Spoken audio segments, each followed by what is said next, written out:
If you were fully in charge of the world, what are the 10 most important action steps you would implement to save our planet, our health, food system, biodiversity, and the environment?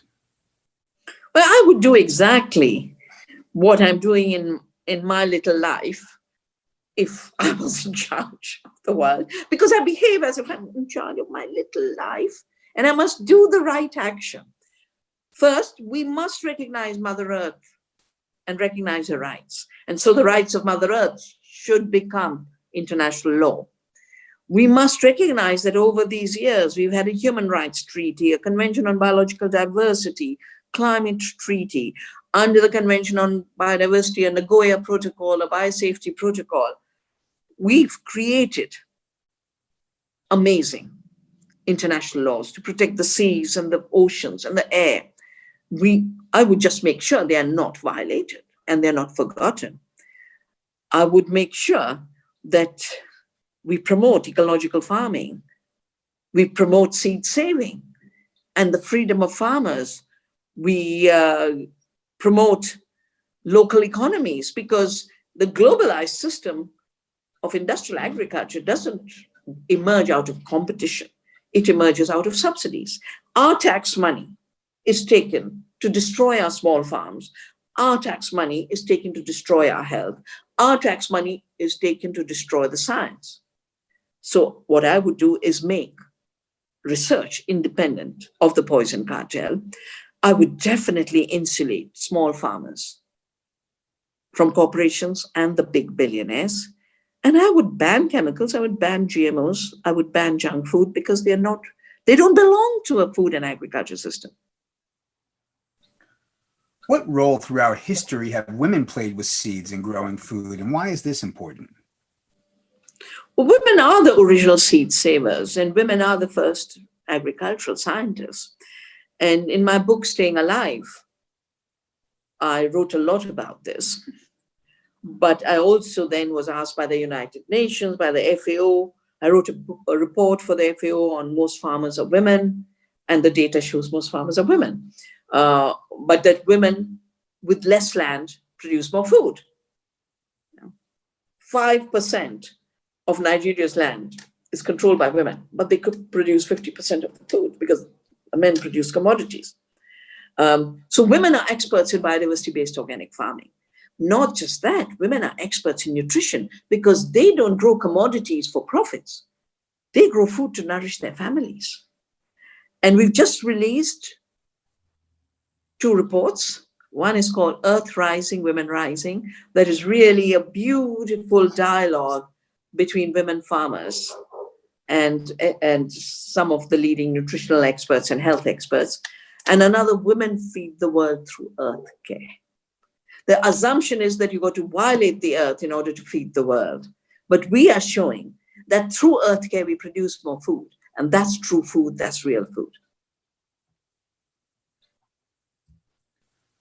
What individual actions can each person take to help themselves and the planet? Well, we all eat, but eating has been taken so out of our minds. We always think someone else has to decide what we eat. No, food freedom is where freedom begins. So begin with knowing what you're eating. Where did it come from? How is it grown? If you can, grow your own food. Start a little garden. If nothing else, take a plant and put it in your windowsill. Because that relationship with that one plant will establish your relationship with all plants. And that's why in India we have this beautiful culture of the sacred basil, where we say, I am very small, and I promise I'll take care of you. But in taking care of you, I am recognizing that in you lies the whole cosmos. So I will take care of you as if you are the cosmos. And we need each of us to have our sacred tulsi, our sacred plant. And finally, we must recognize that the greedy who stole software and patented it, and the tech barons was making money out of a surveillance capitalism, they have their eyes on our food, and they want a food imperialism. So in any period of imperialism, any person wanting freedom has to be aware of what that imperialism is and take inspiration from all freedom movements of the past. Thoreau refused to pay taxes for slavery and started civil disobedience. Gandhi said, you can't force us to not make salt from the sea.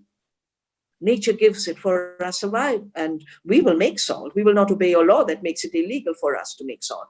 And so I took inspiration from that and started the seed satyagraha and said, our ancestors and nature have given these seeds, and we will not obey laws that prevent us from saving seeds. And I noticed today I got a beautiful message on the satyagraha for the soil. People are going to march on the same route where Gandhi marched for the salt, to protect the soil. How does industrial agriculture and chemical-based agriculture affect women? Because in good agriculture, women have a very important role. In industrial agriculture, there are only two things that are introduced: machines that get rid of work, or chemicals like Roundup that get rid of work. Who is impacted first? Women. My book, Staying Alive, on the chapter on food, has lots of detailed statistics on how the Green Revolution pushed women out. But it has huge impacts on reproductive health, because the chemicals impact the reproductive health of women much more. Our new report is showing that infertility is a very big problem. But in my book, Staying Alive, my sister, who's a medical doctor, was on the commission of the government on a new phenomena that has started called female feticide, killing the female fetus in the womb. I was doing studies on the Green Revolution, and one day she was sitting with a map on female feticide rates. And I said, but that's exactly the map of the Green Revolution areas. Wherever chemicals have come, women's value has been degraded because women's work has been rendered useless. So then women are treated as disposable. And when they're treated as disposable, you get the violence of actually not allowing them to be born. So the impacts are huge. And that's why a non-violent farming for me begins with the rights of the earth and rights of women.